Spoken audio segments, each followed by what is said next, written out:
Ya, inilah salah satu karya terbaik yang pernah dibuat oleh manusia bernama Oda.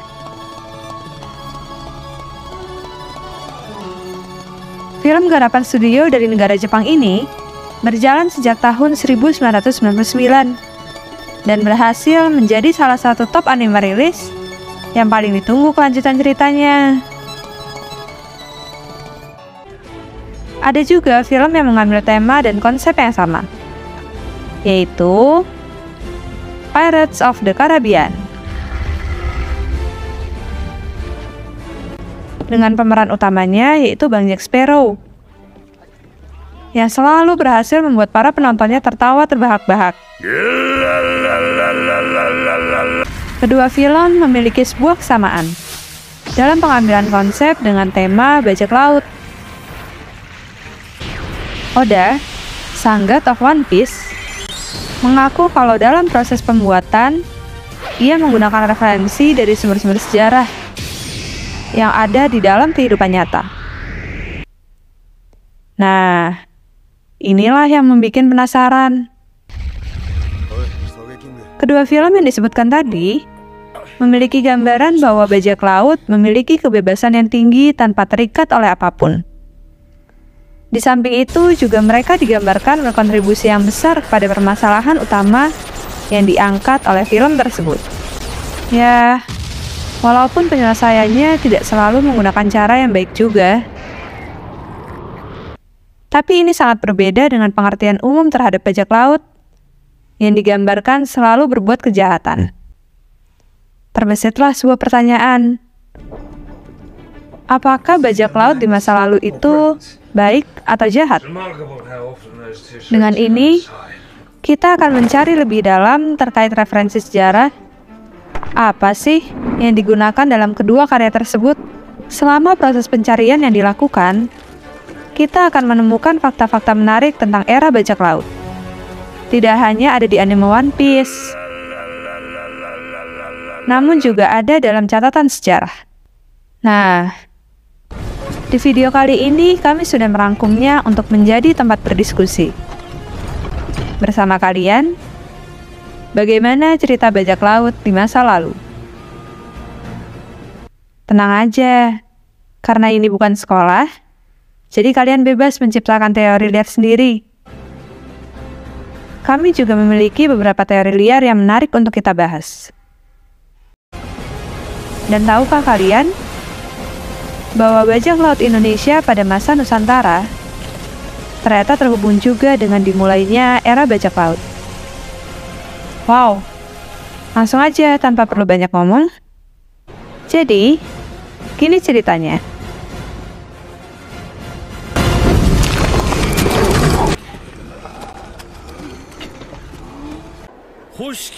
Era bajak laut itu ada ternyata. Kalian pasti tahu scene ini. Yaps, scene dimulainya era bajak laut. Salah satu scene awal yang sangat penting di anime One Piece. Karena dari perkataan terakhir yang diungkapkan oleh sang raja bajak laut, Gold the Roger, memancing orang di seluruh dunia untuk menjadi seorang bajak laut dan menemukan harta karun yang ditinggalkannya di pulau terakhir, yaitu Lauk Tale. Harta karun One Piece inilah menjadi awal dari dimulainya era bajak laut dalam cerita anime One Piece.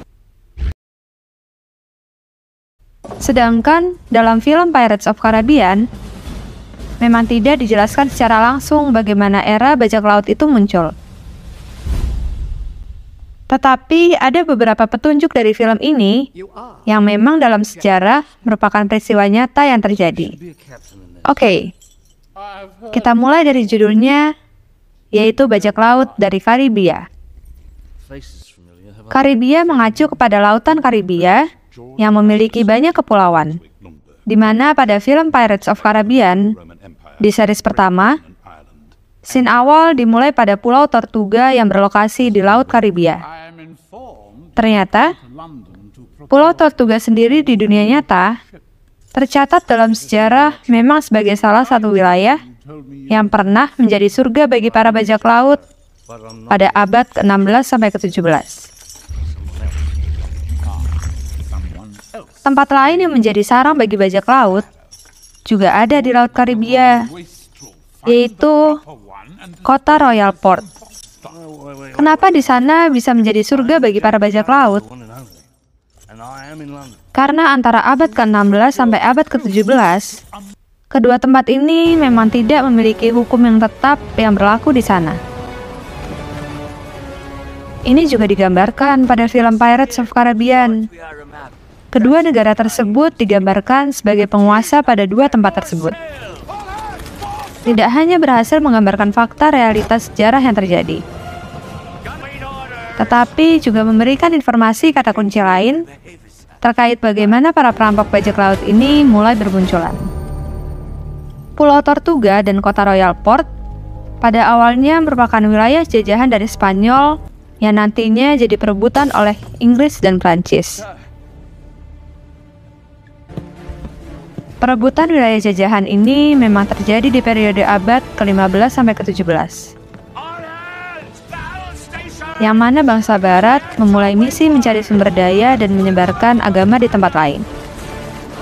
Periode penjajahan ini terjadi karena perkembangan ilmu pelayaran yang memungkinkan untuk mengarungi lautan yang lebih ganas.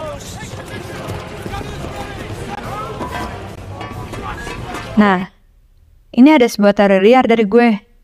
Seharusnya ilmu pelayaran bukan sebuah ilmu yang bisa dipelajari oleh orang umum pada periode abad segitu. Kalau mengikuti jalurnya, seharusnya untuk mempelajari ilmu tentang pelayaran, hanya kelompok aristokrat dan bangsawan yang ditugaskan di lautan. Seperti memimpin armada tentara penjaga lautan atau armada penjelajah. Sedangkan orang yang bukan bangsawan atau aristokrat hanya bisa menjadi awak kapal yang biasanya diberi tugas tertentu untuk menarik layar atau membersihkan kapal. Nah, pada periode penjajahan ini, jalur lautan digunakan untuk mengirimkan sumber daya. Di samping itu juga digunakan untuk jalur perdagangan hingga jalur perbudakan, sehingga menciptakan peluang kalau bisa mengambil alih kapal yang sedang membawa barang atau ditumpangi bangsawan, pasti cuan besar banget. Nah, orang-orang yang mengambil peluang inilah yang menjadi bajak laut pada nantinya.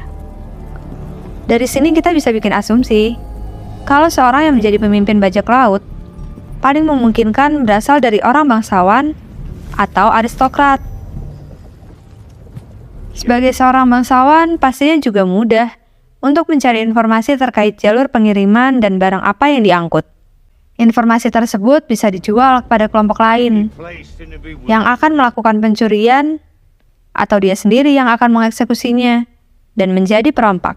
Permainan para bangsawan atau aristokrat inilah yang memberi kesempatan banyak orang beralih menjadi perompak bajak laut.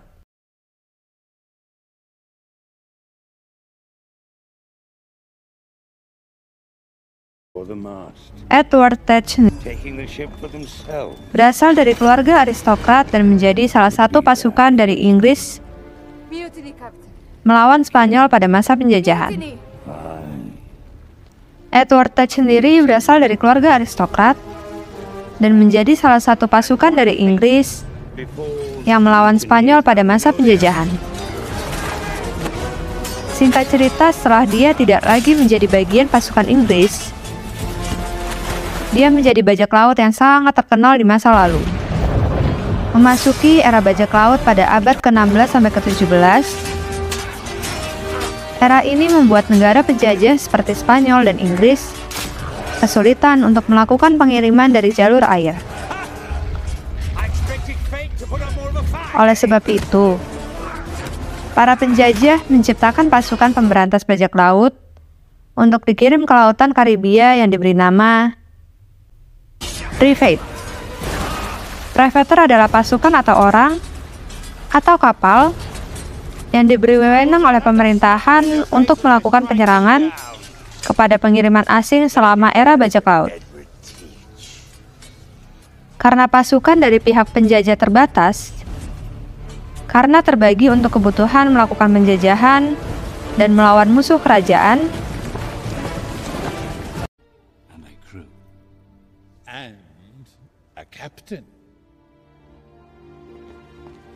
Oleh karena itu, mereka membentuk pasukan dari kelompok para bajak laut sendiri yang menjadi privateer.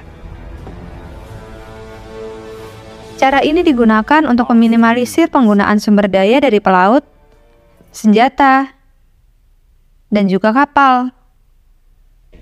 Ya, walaupun bayarannya, kerajaan harus memberikan pengampunan kepada kejahatan yang telah dilakukan oleh bajak laut tersebut.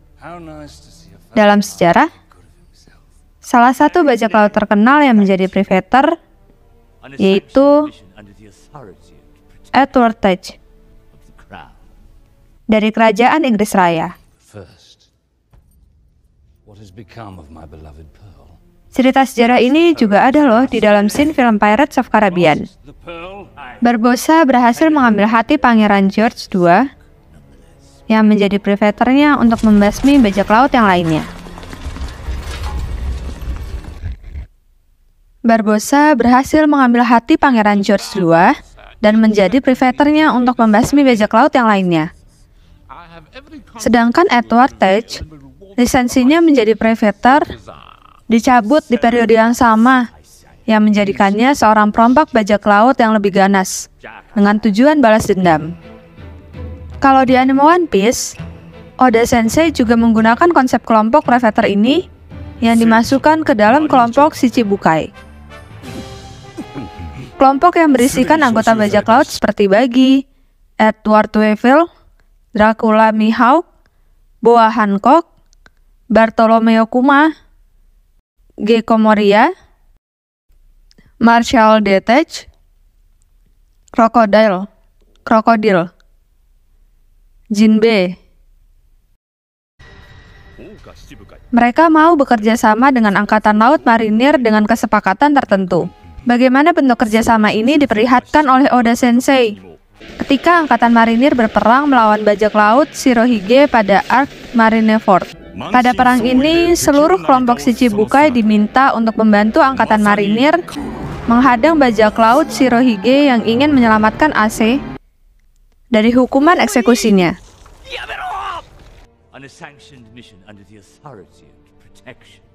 Setelah lisensi privateer dari Edward Teach dicabut, dia melakukan penjarahan kapal lebih banyak untuk balas dendam dengan kapal kebanggaannya, yaitu bernama.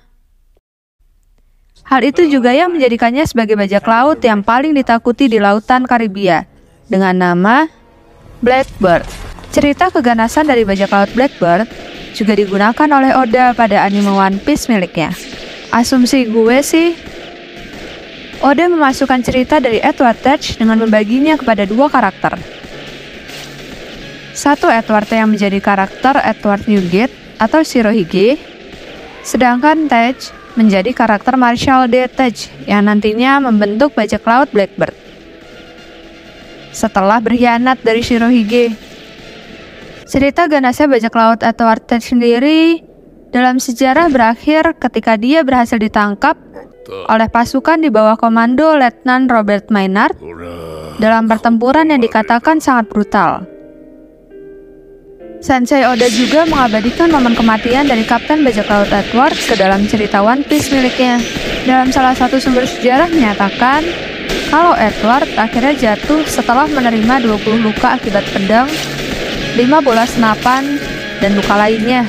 Gimana? Masih ingat sama scene One Piece yang ini? Ini juga salah satu scene One Piece yang gue suka ketika arc di Marineford. Lanjut cerita Edward Teach. Untuk memastikan kematiannya, Letnan Robert memenggal kepalanya dan menjadikannya dekorasi di ujung depan kapalnya untuk memberikan ketakutan kepada para perompak bajak laut lainnya. Menurut salah satu sumber menyatakan kalau hal itu juga menjadi tanda berakhirnya era bajak laut pada abad ke-17. Jadi, apakah fakta sejarah terkait berakhirnya era bajak laut oleh pasukan angkatan laut juga akan dimasukkan ke dalam cerita One Piece oleh Oda Sensei? Terlepas dari itu juga, gue berasumsi kalau scene One Piece saat proses eksekusi dari Gold Digger yang dilakukan di depan umum oleh pemerintahan marinir dengan tujuan untuk menghentikan para bajak laut yang lain, mungkin juga berdasarkan dari fakta sejarah, dari kematian bajak laut Edward Teach. Bedanya, Oda Sensei melakukan improvisasi cerita, dan malah menjadikannya dimulai era bajak laut di anime One Piece. Gimana menurut kalian? Oh iya, gue juga punya cerita menarik lainnya yang berkaitan dengan Nusantara pada masa lalu. Tepatnya era masa kerajaan Sriwijaya. Jadi pada abad ke-7 sampai abad ke-11 merupakan era masa kejayaannya, di mana mereka berhasil menguasai Selat Malaka yang menjadi jalur utama perdagangan dari luar Nusantara. Salah satu sumber menyatakan kalau keberhasilan dari kerajaan Sriwijaya dalam menguasai Selat Malaka selama 4 abad, mereka menggunakan para bajak laut sebagai pasukan penjaganya. Relate kan sama Blackbird tadi? Seandainya pada periode abad itu Nusantara sudah terjalin komunikasi dengan negeri luar, berita mengenai penggunaan bajak laut di Selat Malaka akan sampai juga di orang-orang aristokrat. Di Eropa juga, bukan? Apakah ide pembentukan pasukan privator sedikit banyaknya juga berasal dari kisah keberhasilan kerajaan Sriwijaya yang menjaga Selat Malaka? Gimana menurut kalian? Suka nggak dengan pembahasan film dari sumber sejarahnya? Gue tunggu teori liar kalian. Gue tunggu teori...